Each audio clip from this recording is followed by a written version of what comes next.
बच्चों लर्नवर्स में स्वागत है। आज के पेपर सीयू इंग्लिश मेजर के बारे में हम लोग डिस्कस करने वाले हैं। हालांकि आपका एग्जाम 8 तारीख को है, तो जो भी टॉपिक्स इम्पोर्टेंट है वो हम लोग डिस्कस करने वाले हैं। जो बहुत ही इम्पोर्टेंट पोर्शंस है, सिर्फ मैं आज वही बताने वाली हूँ। लास्ट मिनट प्रिपरेशन की तरह है कि आपको क्या क्या नोटिस करनी चाहिए, क्या क्या देखना है, कौन कौन से टॉपिक्स आप पढ़ोगे और कहाँ से आंसर्स लिखने हैं। क्योंकि बहुत सारे बच्चे मुझे मैसेज करके बोले हैं कि मैम आंसर्स लिखने में प्रॉब्लम होती है, क्वेश्चन समझने में प्रॉब्लम होती है। लर्न तो हम सब कर लेते हैं, पर पता नहीं है मैम कि हम कहाँ पे लिखे, कैसे लिखे, क्वेश्चन पूछ क्या रहा है। तो बस वही हल्का फुल्का एक डिस्कशन होने वाला है। वीडियो को एंड तक जरूर देखिएगा और कोई भी आपकी क्वेरीज रहे तो आप शेयर कर सकते हैं हमारे कमेंट बॉक्स में। हम आपके आंसर्स देने के लिए रेडी हैं। तो सबसे पहले जो आपका सेक्शन ए है, डीएससी पेपर जो है वो दो में हिस्सों में डिवाइड की गई है। एक है सेक्शन ए और एक है सेक्शन बी। मैं पहले भी बोल चुकी हूँ, सेक्शन बी बहुत ही इम्पोर्टेंट होती है क्योंकि ये आपके ओवरऑल मार्क्स को कवर करते हैं, 55 मार्क्स को। सेक्शन ए जो है वो सिर्फ आपके 20 मार्क्स को कवर करते हैं। अगर आपको बहुत अच्छा फ्लरिशिंग नंबर चाहिए तो मैं कहूँगी 55 बहुत अच्छी जगह है। सेक्शन बी बहुत स्कोरिंग जगह है। सेक्शन ए थोड़ा सा ट्रिकी है, पर इजी क्वेश्चंस आप सॉल्व कर सकते हो। कौन कौन से टॉपिक आपको सेक्शन ए से करने होंगे, आज मैं आपको वही बता रही हूँ कि लास्ट मोमेंट में आप बस रिवीजन करो और निकल पड़ो। आपको बहुत कुछ देखने की जरूरत नहीं है। सबसे पहले आप जो करोगे वो है रेस्टोरेशन पीरियड करोगे। मैं पहले पीरियड का नाम बता रही हूँ, फिर मैं यहाँ पे दिखाऊंगी कौन कौन से क्वेश्चंस रिलेटेड है इससे। रेस्टोरेशन पीरियड करना, सेकेंड है विक्टोरियन पीरियड एंड थर्ड है मॉडर्न पीरियड। ये 3 पीरियड बहुत इंपॉर्टेंट है, आपको ये 3 पीरियड कंप्लीट करना है। उसके बाद जैसे आप ये 3 पीरियड कर लो, इन 3 पीरियड आप करोगे क्या, इन जनरल मैं बता रही हूँ। अगर कोई बच्चे हैं जो एकदम ही नहीं पढ़ाई किए हैं, बस आज बैठोगे पढ़ने के लिए और सैटरडे एग्जाम देने बैठे हो, मैं उनके लिए ये पेपर्स अधिकतर डिस्कशन करने के लिए इधर आई हूँ। तो मान लीजिए अगर आप सैटरडे एग्जाम में हो, तो आप क्या कीजिएगा, एकदम एंड मोमेंट फीचर्स लर्न कर लो ये सारे पीरियड्स के। फीचर्स लर्न करने के बाद आप क्या करोगे, कोई भी दो ऑथर्स, राइटर्स, दो राइटर्स को आप लर्न कर लो। कोई भी दो राइटर्स, रेस्टोरेशन पीरियड किए, उसके फीचर्स लर्न कर लिए, अब कोई भी दो राइटर्स कर लोगे। विक्टोरियन पीरियड किए तो विक्टोरियन का क्या करना, थोड़ा सा और वर्क करना पड़ेगा। दो वुमेन राइटर्स कर लेना, वुमेन नोवेलिस्ट जो है उन्हें आप कर लेना। दो मेल तो कर ही रहे हो, साथ में दो वुमेन कर लेना। फिर है मॉडर्न। मॉडर्न में कोशिश करना कि आप, मॉडर्न में आप कोशिश करना 3 राइटर्स को अच्छे से करने के लिए, जोसेफ कॉनरेड को, जेम्स जॉयस को जो आपके अरेबी लिखे हैं, एंड वर्जीनिया वुल्फ को। टाइम मिले तो कैथरीन मैन्सफील्ड के बारे में आप देखना, नहीं तो कोई दरकार नहीं है, नहीं भी करोगे तो चल जाएगी। ठीक है, ये सेक्शन ए के जो लॉन्ग क्वेश्चन है, जो 15 मार्क्स के, वो बहुत इंपॉर्टेंट। हालांकि रहा बात आपका शॉर्ट नोट्स, मैं यहाँ पे कुछ क्वेश्चन शॉर्ट नोट्स दी हूँ। तो 15 मार्क्स के क्वेश्चंस में आपको 3 जो पीरियड करनी है वो है विक्टोरियन, रेस्टोरेशन, मॉडर्न। अगर मैं सीक्वेंस बाय कहूँ कि जो ज्यादा इम्पोर्टेंट है वो है, सबसे पहले विक्टोरियन फीमेल नोवेलिस्ट कर लेना, दो मेल नोवेलिस्ट कर लेना, साथ में मॉडर्न कर लेना, उसके बाद रेस्टोरेशन। ठीक है, ये आपकी सीक्वेंस होनी चाहिए रिवीजन करने के लिए। सबकी फीचर्स अच्छे से लर्न कर लीजिएगा, नोवेलिस्ट लर्न कर लीजिएगा, और साथ में उनकी जो फेमस वर्क है।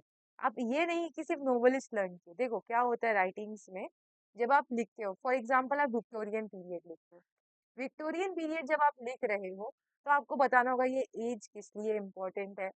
आपको ये बताना होगा कि इस एज में क्या क्या रेवोल्यूशन हुआ है, जैसे इंडस्ट्रियल रेवोल्यूशन हुआ है जिसके कारण वर्किंग क्लास में बहुत इम्पैक्ट पड़ा है, वुमेन एंड चिल्ड्रन में भी बहुत सारा इम्पैक्ट आपको देखने को मिलेंगे। चाइल्ड लेबर की करवाई जाती थी, ठीक है, तो चाइल्ड लेबर होता था, वुमेन को किस तरह से, फिर यहाँ पे आपको कह सकते हो कि वर्किंग क्लास को किस तरह के प्रॉब्लम्स फेस करना पड़ता था, सोसाइटल नॉर्म्स क्या थे। तो ये विक्टोरियन पीरियड के आपके कुछ पॉइंट्स है। तो पहले एज बताओगे, इस एज में कौन रूल करते थे, कौन पीरियड, कौन सी सेंचुरी से लेकर कौन सी सेंचुरी तक हम लोग विक्टोरियन एज कहते हैं।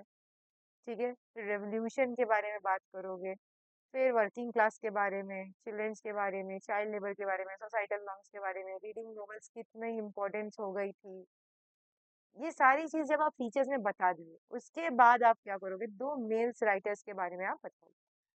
जब दो मेल नोवेलिस्ट के बारे में आप बता रहे हो, मान लो फॉर एग्जांपल आप चार्ल्स डिकेंस के बारे में बता रहे हो, तो आप यहाँ पे पहले एज लिखोगे, फिर आप लिखोगे उनके दो फेमस, वो किस फेमस वर्क के लिए जाने जाते थे, जैसे आप लिख सकते हो डेविड कॉपरफील्ड के बारे में, द पेपर पे, डेविड कॉपरफील्ड, ओलिवर ट्विस्ट है, ये दो फेमस उनके वर्क से आप इनको लिखने के बाद वहां पे जैसे लिख दिए, फिर आप क्या करोगे, दो ठो नोवेलिस्ट लिखने के बाद, दो उनकी वर्क लिखने के बाद आप थोड़ा सा डिस्क्राइब कर दोगे कि उनका मेन थीम क्या है। मान लो आप लिखे David Copperfield, CD stands for Charles Dickens and DC stand for David Copperfield. अब डेविड कॉपरफील्ड लिखे तो आप बता दोगे थीम, किस मुद्दे पे बात किए गए, राइटिंग कब लिखी गई थी, पब्लिश कब की गई थी, ठीक है, कौन कौन से नॉर्म्स को वो दिखाए थे।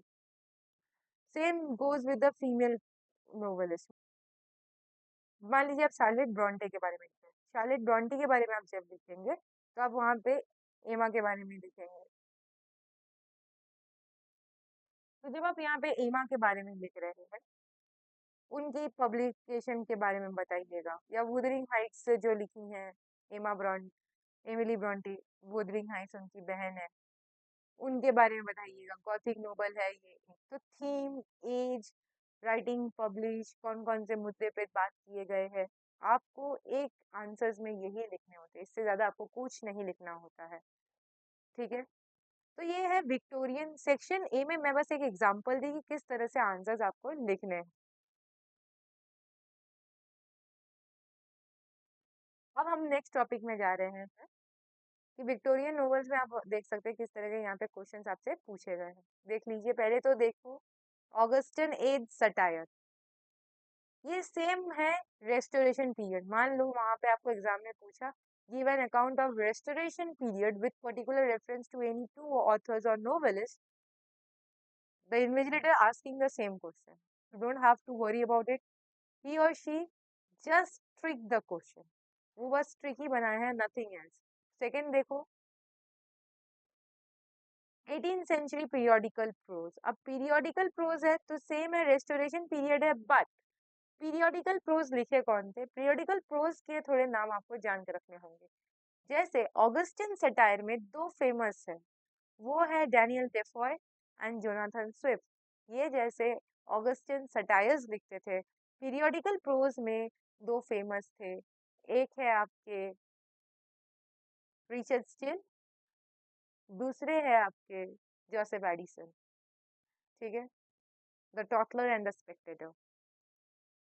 तो मैं क्या बताई, ऑगस्टिन सटायर में जैसे दो फेमस है, जोनाथन स्विफ्ट एंड डैनियल डेफॉय, उसी तरह 18th सेंचुरी पीरियोडिकल प्रोज में दो और फेमस है, Richard Steele and Joseph Addison. तो पीरियोडिकल प्रोज ये लिखते थे, मतलब पीरियड वे में लिखते थे, they were used to write this essays or novels in the periodical form, and periodical form means either it will come out within 1 year or they will publish weekly, monthly, quarterly, yearly, that depends upon them। तो ये periodical pros है, Augustine satire है, हो गया। ये दो यहाँ पे अलग नाम है, दो यहाँ। थोड़ा सा रेस्टोरेशन पीरियड थोड़ा हार्ड रहता है बाकी दो पीरियड से। उसके बाद है रोमांटिक एज। रोमांटिक एज में क्या होता है, आप लोगों के रोमांटिक एज में दो तरह के नोवेलिस्ट आपको मिलेंगे। पहला मिलेंगे नॉन फिक्शन, नॉन फिक्शन या आप कह सकते हो ऐसे राइटर्स और क्रिटिक्स, ये हो जाएंगे आपके रोमांटिक एज के पहले कैटेगरी। दूसरे कैटेगरी में आते हैं फिक्शनल।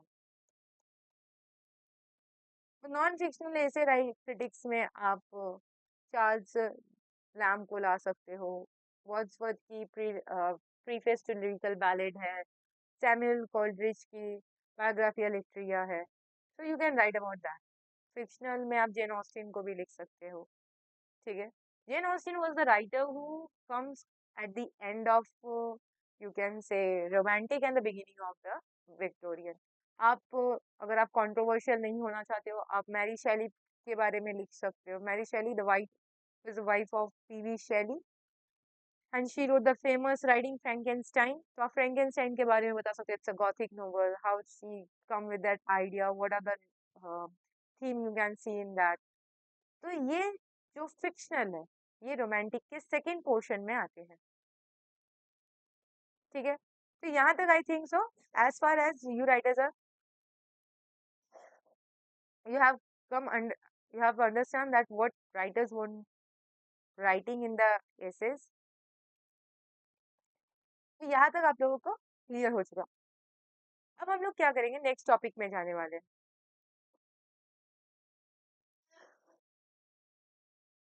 नेक्स्ट टॉपिक अगर हम लोग देखें तो वो है विक्टोरियन प्रोज नॉन फिक्शन, ठीक है, with particular reference to any. सबसे ज्यादा जो इम्पोर्टेंट है, जो बहुत बार आता है, वो है two female novelist of the Victorian age and two male novelist of the Victorian age. ये बहुत ज्यादा आते हैं, एग्जाम्स में पूछे जाते हैं बहुत बार। तो ये 3 क्वेश्चंस आप कर लीजिएगा। ये 3 क्वेश्चंस मैं बताई कैसे लिखना है। आई थिंक आपको यहाँ तक समझने में कोई तकलीफ नहीं हुई है। बहुत ही इजी और क्लियरली मैं यहाँ पे बताने की पूरी कोशिश की हूँ। अगर आपको फिर भी कोई कंफ्यूजन है, आप पूछ सकते हो कमेंट बॉक्स में। आप जो भी पूछोगे मैं आंसर देने के लिए रेडी हूँ। The most important thing is that your queries, as much as query you have, you can ask in our comment section. I'm willingly and I'm obliged to give you all the answer. उसके बाद देखिए, modern age में आपको किस तरह के questions वो पूछ सकते हैं। एक है 20th सेंचुरी की डेवलपमेंट बताओ, ग्रोथ एंड डेवलपमेंट। दूसरा आप देख सकते हो वर्जीनिया वुल्फ की कंट्रीब्यूशन, जोसेफ कॉनरेड की कंट्रीब्यूशन, स्ट्रीम ऑफ कॉन्शियसनेस की कंट्रीब्यूशन। तो ये क्वेश्चंस प्रिपेयर कर सकते हो मॉडर्न एज से। मॉडर्न में से इससे बाहर कुछ नहीं आएगा। स्ट्रीम ऑफ कॉन्शियसनेस किसे कहते हैं, इन इससे कौन कॉइंड किया है, फर्स्ट किसने यूज की है, ये सारी चीजों को बताने के बाद स्ट्रीम ऑफ कॉन्शियसनेस को पहले डिफाइन करोगे, उसके फीचर्स बताओगे, उसे कॉइंड कौन किया है, उसे फर्स्ट यूज किसने की अपनी राइटिंग स्टाइल में।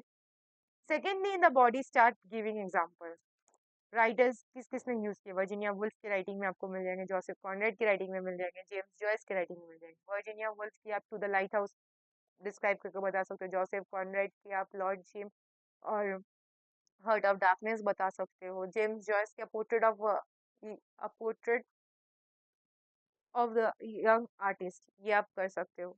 तो ये सारी टॉपिक जो है आप एग्जाम्पल के तौर पे स्ट्रीम ऑफ कॉन्शियसनेस में दिखा सकते हो। सेक्शन ए जितना इजी लग रहा है उतना थोड़ा कॉम्प्लिकेटेड है, ऐसा नहीं कि नहीं है, मैं नहीं कह सकती कि ये बहुत ही इजी है। बट अगर आपको सही स्ट्रैटेजी पता है और राइटिंग स्टाइल आपको पता है और लिखना क्या है अगर आपको ये पता है, तो आप आराम से लिख सकते हो। You don't have to worry about it. If you know how to write, if you have figured it out that okay, these are the thing I need to write in my answer, and the examiner is looking only these points, this is just a cup of tea for you guys. Nothing else. बहुत ही hard and fast tools इसमें नहीं है। Now we are going to the second topic. That's the section A. Second topic is short notes. Which are the short notes you need to practice it? I have given few points. You can go through it. कुछ दिए हुए topics है, आप चाहो तो screenshot ले लीजिएगा। Screenshot लेने के बाद आप इस टॉपिक्स को प्रिपरेशन कर सकते हैं। हाँ, सेक्शन बी बहुत इंपॉर्टेंट है। मैं पहले भी कहा है, मैं अभी भी कह रही हूँ कि सेक्शन बी बहुत इंपॉर्टेंट है। सेक्शन बी में आपको क्या करना है, आप कोई भी 3 स्टोरीज बहुत अच्छे से कर लो, कोई भी 3 stories. You don't have to do all the stories, you can do any 3 stories and please don't leave single answers. Write whatever you know. You knew it right there. You don't have to think about. You don't have to give a second thought whether I know it or not. You just write there. आपको बस लिखना है, आपको जानने की जरूरत नहीं है आप क्या लिख रहे हो नहीं लिख रहे हो, बस आपको इतना याद रखना चाहिए कि कहानी की स्टोरी पता है, आपको समरी नहीं लिखना है। राइटिंग में एग्जामिनर कभी समरी नहीं देखते, लिटरेचर में समरी नहीं होता है। लिटरेचर में जब आप आंसर्स लिखते हो, it's not about summary, it's about the few points you have to keep in your mind while writing these answers. Whatever answer they ask you, you need to write few points in your head and in your paper. What are those? First, introduction. In introduction, what you will write? क्या लिखोगे introduction में आप लोग? सबसे पहले जो भी story आप लिख रहे हो, of studies, shooting an elephant, Araby, dream dream children, आपके क्या बोलते थे, टेम्पररी मैटर, आप कुछ भी लिख रहे हो, जो इंट्रो में लिखोगे सबसे पहले लिखोगे कि भाई ये लिखा कब गया है, ऑफ स्टडीज को लिखा कौन है, कब लिखा है, कौन से एज में लिखा है, तो मुझे ये बताना है एज कौन है, ऑथर का नाम भले पता हो फिर भी मुझे बताना है। दूसरा, इसे पब्लिश कब की गई है, इसे कभी रिपब्लिश की गई है कि नहीं, इसे लिख, कभी कभी ऐसा होता है लिखा कोई और साल जाता है, पब्लिश की कोई और साल जाती है, तो मुझे वो भी बताना है। और थोड़ा सा just a gist of theme, इसमें कौन कौन से थीम के बारे में बात की गई। बॉडी में क्या करोगे, you have to elaborate the theme, central motive को आप इलेबोरेट करोगे, सेंट्रल थीम या motive, okay. What are the images और सिंबल्स और writing style did the novelist use, images हो सकता है, राइटिंग स्टाइल आप लिखोगे, नैरेटिव टेक्निक क्या यूज किए हैं। उसके बाद कंक्लूजन में आप बताओगे कि आपको क्या लगता है, so far what do you think in the overall topic or in the overall essay or in the overall novel, what message did you get, what message did the author convey, you have to write that, you don't have to write anything else। यही answers आपके 600 words होने चाहिए। 600 words मतलब A4 size के paper में करीबन 3 4 से 5 पन्ने में खत्म हो जाना चाहिए। To the point, everything should be there, nothing more nothing less. आपको हेवन एंड अर्थ नहीं करनी है, you don't have to write rocket science, you have to be just precise and write it accurately, that's it. आपको बहुत कुछ नहीं लिखना है। ऑफ स्टडीज में 2 क्वेश्चन है, मैम यहाँ तो 2 क्वेश्चन है, 2 क्वेश्चन का क्या होगा, मैं एक ही आंसर रेडी करूंगी, वो मेरा मास्टर्स आंसर होना चाहिए, and in that master answers these are the point should be there. एक मास्टर आंसर ऐसे ही लिखे जाते हैं, चाहे आप नोवेल लिख रहे हो। हाँ, टाइटल्स में क्या होता है, बॉडी में जब आप टाइटल्स लिखते हो, सिग्निफिकेंस ऑफ द टाइटल, जैसे मानो अरेबी है तो टाइटल में आप क्या करोगे, टाइटल में जब आप बॉडी लिखोगे टाइटल को पहले लाओगे, थीम को बाद में लेकर जाओगे। बट वही अगर आप 12 नंबर क्वेश्चन देखो, so how अरेबी is a truthful study of adolescent psychology, इसमें आप क्या करोगे, अरेबी में एडोलेसेंट साइकोलॉजी, जैसे इंट्रो है, इंट्रो कंक्लूजन एक ऐसा लिखना कि कॉमन रहे। मैं अपने हर स्टूडेंट से कहती हूँ, इवन मेरे से बहुत सारे स्टूडेंट चेक भी करवाए, इंट्रो और कंक्लूजन वो हमेशा कॉमन में लिखते हैं, तो इंट्रो कंक्लूजन आप कॉमन लिखना, उसमें कोई चेंजेस मत करना। एक ऐसा इंट्रो बनाना, एक ऐसा कंक्लूजन बनना कि वो हर आंसर के साथ जाए। तो मेन जो आपको करना है वर्क, वो है बॉडी। आप बॉडी आप क्वेश्चन के हिसाब से आप चलाओगे, कैसे, मान लो आपको पूछा टाइटल, तो पहले टाइटल, फिर थीम, फिर नैरेटिव, राइटिंग स्टाइल, फिर हम कंक्लूजन लिखते हैं। अगर मान लीजिए अरेबी में पूछा, ये 12 number question is a truthful study of adolescent psychology, ये साइकोलॉजी के बारे में पूछ रहा है, adolescent psychology somewhere, don't you think it's a theme of the story, obviously it's a theme of the story, after all पूरे अरेबी में तो यही दिखाई जाती है ना। तो कहीं ना कहीं 12 and 13 are almost same question. The theme in Araby is a search of for ideal beauty, ठीक है, तो यहाँ पे भी आपको दिख रहे हैं।